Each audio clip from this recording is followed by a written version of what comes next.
자, 오늘 본문에 보시게 되면 기름 부음이라는 단어가 2번 반복되고 있습니다. 주께 받은 바 기름 부음이, 또 중간에 보시면 오직 그의 기름 부음이. 여러분, 기름 부음이라는 생소한 단어를 만나게 되면 여러분 그 뜻을 찾기 위하여 앞뒤의 문맥을 한번 살펴보십시오. 우리가 성경의 어떤 특정 의미를 알기 위해선 성경의 문맥과 흐름을 살펴보면 그 의미를 아주 잘 알 수 있죠. 먼저 20절에 보게 되시면 이 기름 부음을 누구에게서 받았냐면 바로 거룩하신 자에게서 기름 부음을 받았다라고 말합니다. 거룩하신 자, 거룩하신 자. 또한 우리가 27절에도 보시게 되면 이미 주께 받은 바 기름 부음이 너희 안에 거하나니 라고 말하고 있습니다. 그러니까 이미 이 기름 부음은 이미 주님으로부터 받은 것이고요, 성도 안에 이미 있는 것이죠. 또한 이 기름 부음을 주신 분은 27절에서는 주님, 또 20절에서는 거룩하신 자. 그래서 합해보면 거룩하신 주님이 우리의 성도에게 이미 기름 부어 주셨다라는 것을 알 수가 있습니다. 그 다음 이 기름 부음의 결과가 무엇인가를 살펴보니 20절에도 보게 되면 너희가 주께 받은 바 기름 부음을 받고 모든 것을 안다라고 표현하고 있고요. 안다의 표현 초점을 맞추고 있고, 27절에도 보시면 오직 그의 기름 부음이 모든 것을 너에게 가르치며 또 참되고 거짓이 없으니 너희를 가르치시는 그대로 주 안에 거하라 라고 말하고 있습니다. 물론 우리가 기름 부음이 있기 때문에 성도가 전지하다라는 뜻 절대 아니죠. 왜냐하면 이 20절 바로 다음인 21절을 보게 되면 무엇에 대해서 다 알고 있냐라는 것을 한정하고 있습니다. 21절을 보시면 내가 너에게 쓰는 것은 너희가 진리를 알지 못하기 때문이 아니라 진리를 뭐 한다고요? 알기 때문이라고 말하고 있습니다. 결국 이 기름 부음의 결과는 뭐냐면 진리에 대한 알미입니다. 진리에 대한 지식. 또한 우리가 좀 더 앞뒤 문맥을 보게 되면은 적그리스도가 등장하거든요. 적그리스도. 그래서 적그리스도가 등장하기 때문에 바로 이 기름 부음의 결과가 무엇이냐면 진리에 대한 분별에 있죠. 진리에 대한 분별. 그러면 한 걸음 더 나아가서 과연 요한일서에서 말하는 진리는 과연 무엇이겠습니까? 요한일서에서 말하는 진리 22절에서 23절까지를 한번 같이 읽어보겠습니다. 시작. 거짓말하는 자가 누구냐? 예수께서 그리스도이심을 부인하는 자가 아니냐? 아버지와 아들을 부인하는 그가 적그리스도니니 아들을 부인하는 자에게는 또한 아버지가 없으되 아들을 시인하는 자에게는 아버지도 있느니라. 아멘. 자, 진리가 무엇이냐면 바로 진리란 예수님이 바로 그리스도라는 사실입니다. 예수님이 그리스도라는 사실. 우리가 예수님을 그리스도로 인정하는 그 순간 우리는 진리를 아는 자라고 고백하는 것이죠. 그럼 반대로 예수님을 그리스도로 부인하는 자, 바로 그 자를 가리켜 거짓말쟁이라고 말하고 있죠. 거짓말하는 자. 또 그뿐만 아니라 아버지와 아들을 시인하는 것, 아버지와 아들을 시인하는 것, 바로 그것이 진리라고 말하고 있죠. 아버지와 아들을 시인한다는 것, 이 무엇입니까? 결국 아버지께서, 하늘 아버지께서 그 아들 곧 예수 그리스도를 통하여 자신을 드러내셨다는 것을 인정하는 것을 뜻하죠. 바로 그 아들의 죽으심을 통하여 아버지의 사랑이 다 드러났고요, 바로 그 아들의 십자가의 처벌을 통해 아버지 하나님의 공의가 다 드러났습니다. 또한 그 아들의 십자가를 통해 우리의 죄와 허물의 문제가 해결된 것을 통해 바로 하나님의 지혜가, 하나님의 능력이 모두 다 드러났죠. 지금 안타깝게도 유대인들은 아버지와 아들을 부정합니다. 만약 그들에게 가서 예수님은 하나님의 아들이다 라고 말하면 그들은 하나님은 유일한데 어찌 너가 신성모독을 하느냐 라고 여러분을 핍박할 것입니다. 모슬림도 마찬가지죠. 전에도 소개해드렸지만 코란에 보게 되면 그들은 하나님의 아들의 십자가의 대속의 죽음을 부정합니다. 대속의 죽음을 부정해요. 그래서 그들은 그들의 선지자 마호멧이 바로 마지막 최종 선지자라고 말함을 통해 결국 하나님의 아들을 부정하고, 아들을 부정하자 결국 아버지와 아들을 모두 다 부정하는 일을 지금도 하고 있습니다. 우린 지금도 유대인들과 모슬렘들이 바로 그 어두운 마음에서 돌이키도록 기도해야 되고요. 또한 지금 제가 기도하는 것은 우리가 앞으로 신구약, 특별히 신구약의 유적지를 답사하는 것, 그리고 구성지순례죠. 이스라엘을 간다면 아직까지도 눈이 가려져서 예수 그리스도의 복음을 부정하는 유대인들에게 우리가 그냥 그들을 보고 지나칠 수 없죠. 바로 그들에게 복음을 증거하는 블레싱 이스라엘의 형태로 돼야 되지 않나, 그렇게 생각하며 기도하고 있습니다. 이제 기름 부음의 그 내용을 좀 더 살펴보죠. 바로 기름 부음이란 단어는 우리 본문에 보게 되면 히라보로 크리스마라고 하는데요. 크리스마, 이 그리스도의 히라보 발음인 크리스토스와 아주 유사합니다. 왜 그러냐면 이 크리스토스란 단어 자체가 바로 기름 부음을 받은 자이기 때문입니다. 기름 부음을 받은 자. 이제 히라보, 그리스 말로는 크리스토스, 유대인 히브리 말로는 메시아, 기름 부음을 받은 자, 기름 부음을 받은 자입니다. 구약 성경에서 기름 부음을 받고 하나님 앞에 세워진 자들이 세 부류가 있었죠. 우선 가장 먼저 제사장들이 기름 부음을 받고 하나님 앞에 세워졌습니다. 이 제사장들은 우리를 위해 제사를 드리고 또 우리 죄를 위해 제물을 드렸고 우리를 위해 기도하는 자들이었죠. 제사장들은 하나님과 우리 사이를 연결하는 다리와도 같았습니다. 다리. 또한 왕들도 기름 부음을 받고 세워졌죠. 왕들은 하나님 백성들을 위해 대적에게서 백성들을 보호했고 또한 악한 나라가 쳐들어올 때에 주님의 능력으로 물리쳤습니다. 또한 백성들의 안위와 번영을 위해 헌신을 했죠. 마지막 부류가 있는데 바로 무엇일까요? 제사장이 있고 또 왕이 있고 또 어떤 부류가 기름 부음을 받았죠? 선지자들. 이 선지자들도 기름 부음을 받고 세워졌는데요. 이들은 세워지고 나서 하나님 말씀을 받아 우리에게 전합니다. 죄가 무엇이고 회개가 무엇이며 우리가 어디까지 왔고 어디까지 지금 떨어져 있는지를 깨닫게 해주죠. 선지자들은 추상 같은 주의 말씀을 받고 왕이라 할지라도 담대하게 증거하여 회개케 하였습니다. 나단 선지자가 죄를 지었던 다윗을 그렇게 책망했던 것을 떠올려 보십시오. 이 구약에서 기름 부음을 받은 자들은 바로 제사장, 왕, 선지자들이었습니다. 그러나 그들 모두는 연약한 죄인들이었죠. 가령 사울 왕처럼 처음에 겸손하게 섬겼다 할지라도 훗날 교만해서 타락하는 경우가 부지기수였죠. 선지자들도 돈과 권력에 붙들려서 거짓된 예언을 많이 했습니다. 제사장들도 예를 들어 엘리 제사장의 아들들처럼 하나님의 제사를 아주 경홀히 여기고 그리고 부정한 짓들을 서슴지 않았던 사례가 있었죠. 결국 진정한 기름 부음 받은 자는 구약에 없었습니다. 이제 예수님이 이 땅에 오셨습니다. 예수님 물세례를 받으실 때에 하늘에서 성령 임하시면서 성부 하나님으로부터 이러한 음성을 들었죠. 이는 내 사랑하는 아들이요 내 기뻐하는 자니라. 이제 예수님은 성령 안에 이끌려서 광야로 가서 마귀의 모든 유혹을 물리치셨습니다. 그 구약 시대 때에 왕과 선지자들과 제사장들이 졌던, 그래서 죄를 졌던 모든 유혹들을 예수 그리스도는 모두 다 이기셨죠. 바로 그는 왕으로서, 선지자로서, 제사장으로서 모든 유혹과 시험을 성경 말씀을 통하여 이기셨습니다. 이제 예수님의 어느 날 제자들에게 이렇게 물어보셨죠. 너희는 나를 누구라 하느냐? 그때 베드로가 성령의 도움을 받아 이렇게 예수님 앞에 고백합니다. 마태복음 16장 16절 함께 읽겠습니다. 시작. 시몬 베드로가 대답하여 이르되 주는 그리스도시요 살아계신 하나님의 아들이시니이다. 여기서 말한 그리스도 앞에는 바로 정관사 너가 붙어 있습니다. 바로 당신은 우리가 기다려왔던 그 그리스도이십니다. 즉 당신은 우리가 구약에서부터 목 놓아 기다려왔던 바로 그 기름 부음 받은 자. 세 가지 고백을 다 함의했죠. 당신은 우리가 기다려왔던 진짜 대제사장이시고, 당신 우리가 그렇게 기다려왔던 진짜 왕, 당신은 정말 우리가 사모해왔던 흠없는 선지자입니다 라는 그런 고백입니다.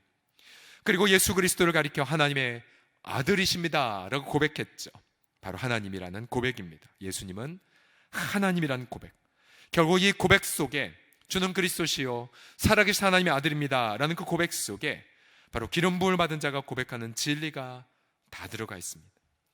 여러분, 예수 그리스도 외에는 다른 그리스도가 없음을 고백합니다. 예수님이 그리스도라는 증거가 어디에 있습니까? 첫 번째로 예수님은 구약 성경의 모든 예언을 다 실현하셨지요. 다 성취하셨습니다. 베들레헴에서 탄생하는 것부터 시작해서 그가 우리를 대신하여 모든 허물과 죄를 짊어져서 십자가에 못 박혀 돌아가시고 사흘 만에 부활하신 것까지, 그는 어떤 죄도 짓지 않으셨지만, 어떤 허물도 없으셨지만, 그는 친히 우리 대신에 죄인으로 간주되어 십자가에서 영원한 처벌을 받으셨습니다. 이제 예수님은 마지막 때가 되었을 때에 미혹하는 자들이 나올 것이라고 이미 예고하셨어요. 마태복음 24장 4절과 5절입니다. 시작. 예수께서 대답하여 이르시되 너희가 사람의 미혹을 받지 않도록 주의하라.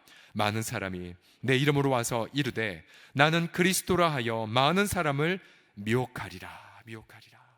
지금도 한국의 대표적 이단 가운데 있는 하나인 하나님의 교회를 보십시오. 그 교주 창시자가 분명히 죽고 저들은 살아난다, 안산홍 씨가 죽고 나서 저들은 사흘 만에 부활한다고, 그렇게 그가 죽은 게 80년대 말이었나요? 그러나 그때 죽었지만 아직까지도 부활하지 못했죠. 그러나 그의 마누라인 장길자 씨를 이제 하나님의 어머니다라고 강조하면서 계속해서 끊임없이 그렇게 많은 성도들을 미혹시키고 있습니다. 하나님의 교회. 여러분, 적그리스도가 무엇이겠습니까? 오늘 본문 요한일서 2장 18절을 보시게 되면 아이들아 지금은 마지막 때라. 왜 마지막 때이냐면 적그리스도가 오리라는 말을 너희가 들은 것과 같이 지금도 많은 적그리스도가 일어났으니 그럼 우리가 마지막 때인 줄 아노라. 그냥 소수의 적그리스도가 아니라 많은 적그리스도가 일어났죠. 여러분, 적그리스도가 누구입니까? 적그리스도란 바로 예수님의 그리스도이심을 부정하는 가르침, 예수님의 하나님 아들 되심을 부정하는 모든 이들이 바로 적그리스도의 영에 속한 자이죠. 그럼 어떻게 우리가 적그리스도를 분별할 수 있겠습니까? 오늘 성경엔 아주 너무나 간단하게 말하죠. 바로 예수님이 우리의 유일한 왕이요 선지자 제사장임을 부정하는 가르침, 또 예수 그리스도 외에 다른 무언가가 있다라고 주장하는 모든 가르침들이 바로 적그리스도임을 성경은 말하죠. 예수님만이 유일하게 하나님을 계시하는 최종 계시임을 부정하는 자들, 그래서 예수님 외에 다른 뭔가 비밀이 있다고 유혹하거나 예수님 말고 다른 뭔가가 있다라고 주장하는 모든 가르침들이 다 적그리스도의 가르침이죠. 자, 그러면은 성도가 경험하는 기름 부음은 과연 무슨 의미일까요? 너희는 거룩한 주에게서 기름 부음을 받고 진리에 대한 모든 것을 알고 있다. 그 진리는 예수가 그리스도란 것, 바로 아버지 아들이란 것임을 얘기하고 있죠. 이것은 바로 우리가 예수 그리스도를 믿을 때에 성령 하나님이 예수님의 이름으로 우리 안에 내주하십니다. 우리 안에 내주하세요. 그러면 성령님은 우리 안에 내주하시면서 무엇을 하십니까? 우리 지난주에 나누었던 것처럼 성령은 자기 이름을 드높이지 않으시고 오직 예수님의 이름만 높이십니다. 또한 성령은 자신의 말을 하는 것이 아니라 예수 그리스도께서 하신 말씀을 생각나게 하십니다. 또한 성령님은 예수님께서 십자가에서 성취하신 그 영광을 우리 가운데서 높이는 일들을 감당하십니다. 그러면 성령의 기름 부으심은 여러분 무엇입니까? 여러분, 많은 어떤 이들이 성령의 기름 부음하면 지나치게 신비한 이미지로 어떤 느낌, 감정으로 그렇게 가는 경향이 있어요. 여러분, 그런 개념이 아니에요. 기름 부으심은 아주 간단합니다. 성령님의 기름 부으심이 무엇이냐면 성령 하나님은 우리 속에 내주하셔서 예수님의 대제사장 되심을 체험하게 하십니다. 어떻게요? 우리가 예수님을 통해 죄 용서받게 하시고 또 예수님이 지금도 나를 위해 쉬지 않고 기도하시고 계신다는 것을 성령은 깨닫게 하십니다. 또 예수 그리스도께서 나의 모든 연약함을 대신 짊어지셨다는 것을 깨닫게 하시고, 그리고 예수께서 나의 모든 죄의 유혹을 받았지만 죄가 없는 분, 그래서 나의 모든 연약함을 깊이 공감하고 계시다는 것을 성령은 깨닫게 하십니다. 이것이 바로 성령님의 제사장적 기름 부으심입니다. 따라해 보실까요? 제사장적 기름 부으심. 시작. 아주 간단하죠? 예수님의 제사장 되심을 경험케 하신 성령이 일하신 성령의 제사장 기름 부으심. 그러면 다음 성령 하나님은 예수님의 왕 되심을 경험하게 하세요. 예수님의 왕 되심. 여러분, 예수님 왕 되심을 어디에서 경험하게 하시겠습니까? 우리가 지난주에 함께 나누었던 것처럼 바로 하나님과 및 어린 양의 보좌라고 말하고 있죠. 바로 하나님의 하나님 되심을 어디서 경험하냐면 어린 양을 우리의 인생의 보좌에 모실 때에 예수님만을, 어린 양을 나의 왕으로 모시는 그 순간 우리는 하나님의 왕 되심을 충만히 체험합니다. 성령 하나님은 끊임없이 우리로 하여금 바로 진정한 왕이 어디에 있느냐, 바로 어린 양의 보좌에 있음을 일깨워 주시죠. 세상 관점으로는 말도 안 되죠. 뭔가 사자의 모습, 뭔가 어떤 용의 모습으로 있으셔야 될 텐데 성령은 끊임없이 우리에게 말씀하세요. 네가 하나님 왕 되심을 경험하고 싶냐? 어린 양의 보좌로 가. 그 어린 양의 보좌에서 우리는 무엇을 발견합니까? 부활하셨으나 여전히 그 손에 못자국이 있는 상처를 발견하죠. 그리고 주님의 끊임없는 이 음성을 깨닫게 하세요. 나는 너희 중에 섬김을 받으러 온 자가 아니다. 나는 너희를 위해 섬기러 왔고 도리어 많은 사람의 배송물로 왔다라고 하는 음성을 깨닫게 하십니다. 그래서 성령 하나님 우리 속에 예수님 왕 되심의 그 기름 부으심을 경험하게 하시면서 겸손하게 하세요. 그리고 섬기게 하세요. 그리고 예수님처럼 매맞게 하시고 예수님처럼 낮아지게 하시고 예수님처럼 수모받게 하시나, 그러나 그 중심 속엔 왕 되신 주님의 놀라운 평강과 희락이 넘쳐나게 됩니다. 할렐루야. 또한 예수님께서, 성령께서는 우리 속에서 예수 그리스도의 그 연약하지만 그러나 그 연약함으로 말미암아 부활하셔서 모든 악한 영들을 통치하고 계심을 일깨워 주시지요. 그래서 예수님을 의지하여 악한 영들을 대적하게 만드십니다. 예수 그리스도를 통해 돌봄과 보호를 경험하게 하시죠. 그리고 마지막에 성령을 통해 우리는 예수 그리스도 이름을 통해 우리 가정이 하나님의 나라로, 우리 부모 자녀 관계에 하나님의 자녀로 하나님의 나라가, 또 우리 일터 가운데에 하나님의 나라가 임하도록 성령 하나님은 오늘도 왕의 기름 부으심을 부어 주십니다. 두 번째 따라하겠습니다. 성령님의 왕적 기름 부으심. 시작. 성령님의 왕적 기름 부으심. 또한 성령 하나님은 예수님의 선지자 되심을 우리 내면에서 경험하게 하세요. 여러분, 성령님의, 예수님의 선지자 되심을 어떻게 경험하게 하십니까? 바로 성령님을 통해 구약 성경을 읽을 때마다 우리 예수 그리스도를 깨닫게 하세요. 아, 구약의 모든 제사제도, 아 그래, 우리 대신하여 죽으신 예수님을 이미 구약에서 보여주었구나.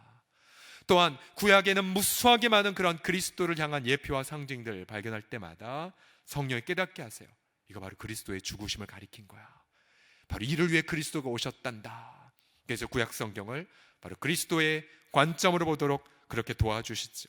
또한 신약에는 예수 그리스도를 향하여 성취된 것들을 성령님은 여전히 깨닫게 하여 주십니다. 여러분, 성령 하나님은 결코 성경과 별개로 혹은 성경을 거슬러 일하지 않으세요. 왜냐하면 성령 하나님의 이 저작품이기 때문에 성령님은 날마다 성경 말씀을 깨닫게 해주십니다. 성경 말씀을 이해하게 하세요. 이것이 바로 성령님의 선지자적 기름 부으심입니다. 줄여서 따라하시겠습니다. 선지자적 기름 부으심. 시작.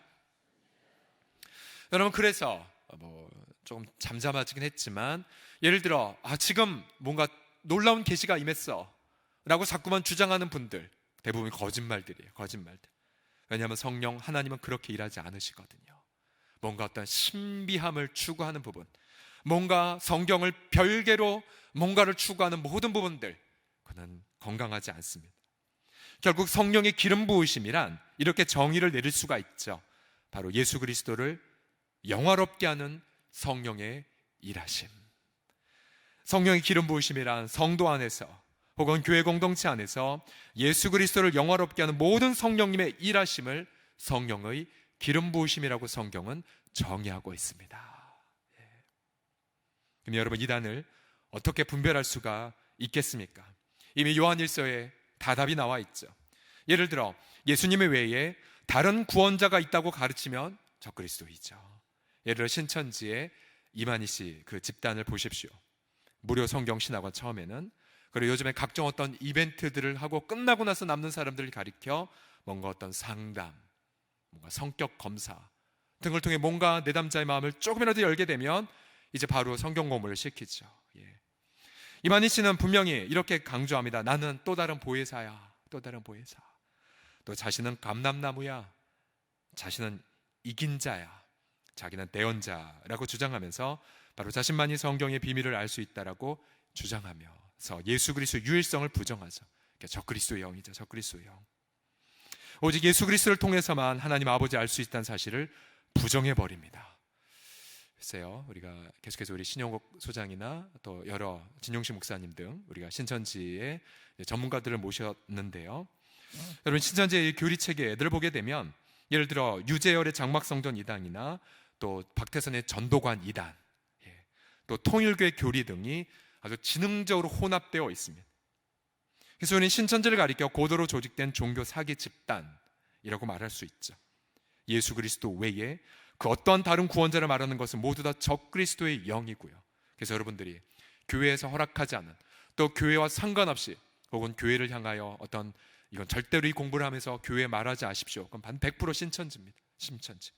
얼마나 이들이 교활하냐면은 신천지에서 이탈해서 나온 자를 상담하고 고통할 때에 또다시 그들도 나도 신천지에서 우리 자녀가 갔다가 나와서 그렇게 고통한 부모입니다라고 거짓말로 가장해서 다시 접근해서 다시 한번 포섭을 한다라고까지 합니다. 그들은 정말로 성경을 왜곡시키고 비틀어 버려서, 그래서 온갖 묘략, 온갖 사기를 다 동원하여 그들의 추수밭은 여러분들이거든요. 성도들이거든요. 아마 우리 교회에도 있을지 모르겠습니다. 그래서 계속해서 리포트하고 어떻게든 틈을 노리도록 하죠. 여러분 분별하고 조심하셔야 됩니다. 또한 이단은 어떻게 분별하겠습니까? 앞서 이 기름 부으심은 거룩한 주님에게서 받았다라고 성경은 강조하고 있죠. 이 성령의 기름 부으심 그 자체가 바로 성별과 순결을 의미합니다. 구약의 대제사장들이 기름 부음을 받으면 성막 안에 일주일간 머물러 있어야 됐죠. 또 왕들이 기름 부음을 받으면 철저하게 하나님의 뜻을 좇아서만 통치했어야 됐습니다. 만일 누군가 성령의 기름 부으심을 자랑하면서 순결과 성별의 길을 걷지 않는다, 100% 가짜이겠죠. 이만희 씨의 책들을, 그 신천지를 이제 그 악한 걸 다 폭로하는 책들을 보게 되면 최층그들이 탈퇴하는 이유 중에 하나가 바로 그의 돈 문제, 또 성적 일탈의 문제 등이었습니다. 통일교도 마찬가지였고, 또한 이재록 씨도 지금 감옥에 들어가 있지만 마찬가지이죠. 그러니까 만약 어떤 자들이 성결의 열매를 맺지 않는다면 가짜입니다. 만약 어떤 가르침이 가정을 강조하지 않거나, 또한 뭔가 어떤 기존 교회 모두가 바벨론에 사로잡혀서 새로운 말씀 필요하다고 강조하면 100% 이단일 가능성이 큽니다. 여러분, 성령 하나님의 기름 부으심이 무엇입니까? 다시 본문을 통해 정리하면 예수 그리스도를 영화롭게 하는 성령의 모든 일하심입니다. 또한 같이 우리를 예수님처럼 거룩한 자로 빚어가는 성령의 일하심이 바로 성령의 기름 부으심이 있죠. 여러분, 이 성령의 기름 부으심이 우리가 예수 그리스도를 믿는 그 순간 우리 안에 이미 부어졌습니다. 그래서 날마다 성령은 우리 안에서 기름을 부으시사 바로 그리스도를 경험하도록 도와주시지요. 제가 자주 보여드렸던 존 버닌의 철로역정에 있는 그 책의 내용처럼 어느 날 크리스찬이 해석자의 집에 갔더니 앞에서 마귀가 모닥불에 물을 부어서 모닥불을 꺼트리려는 시도를 했습니다. 깜짝 놀라 이렇게 불이 꺼지면 안 되는데 라고 염려했지만 오히려 불은 더 활활 타오르는 것을 보았죠. 이상히 여긴 크리스찬이 묻습니다. 그래서 해석자가 그를 반대편 모닥불의 뒤편으로 데려가자. 그 반대편 뒤편에서 바로 그리스도가 모닥불을 향해 기름을 계속 붓고 있었습니다. 그 받은 기름의 부음으로 인하여 그 불은 계속해서 타오르고 있었고, 비록 마귀의 방해가 있음에도 불구하고 우리 여전히 더 활활 타오르는 그림을 그렇게 철로역정에서 그리고 있죠.